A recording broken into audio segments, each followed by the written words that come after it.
சித்ரா பிள்ளை வந்துட்டான் பாருமா, சீக்கிரம் சாப்பாடு எடுத்து இதை வந்துடுறேன். அப்பா நீ போய் குளிச்சுட்டு வந்துருப்பா, அதுக்குள்ள நான் போய் இலை வாங்கிட்டு வந்துடுறேன்.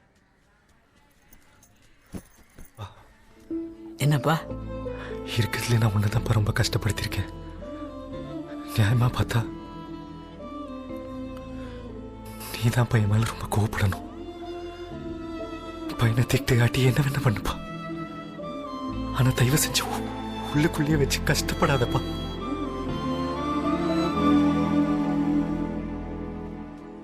சின்ன வயசுல ஊர்ல ஓட்டப்பந்தயம் ஓடுறப்போ என் பக்கத்துல ஓடுறவன் அவன் ஜெயிக்கணும்ட்டு என்னை தள்ளி விட்டு ஓட்டான்ப்பா. அன்னைக்கு உடஞ்ச காலு இன்னும் நான் தாங்கி தாங்கி தாப்பா நடக்கிறேன்.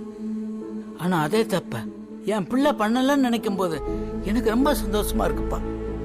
உனக்கு என்ன ஆனாலும் பரவாயில்ல, ஆனா அந்த பையன் வாழ்க்கை கெட்டுறக்கூடாதுன்னு எல்லாரும் முன்னாடி தப்ப ஒத்துக்கிட்ட பாரு, அப்பே நீ என் பிள்ளைதான்ப்பா. எல்லாம் போச்சேன்னு வருத்தப்படாத கண்ணு, திரும்ப எழுந்து ஓடு. அப்பா நான் இருக்கேன், பாத்துக்கலாம்.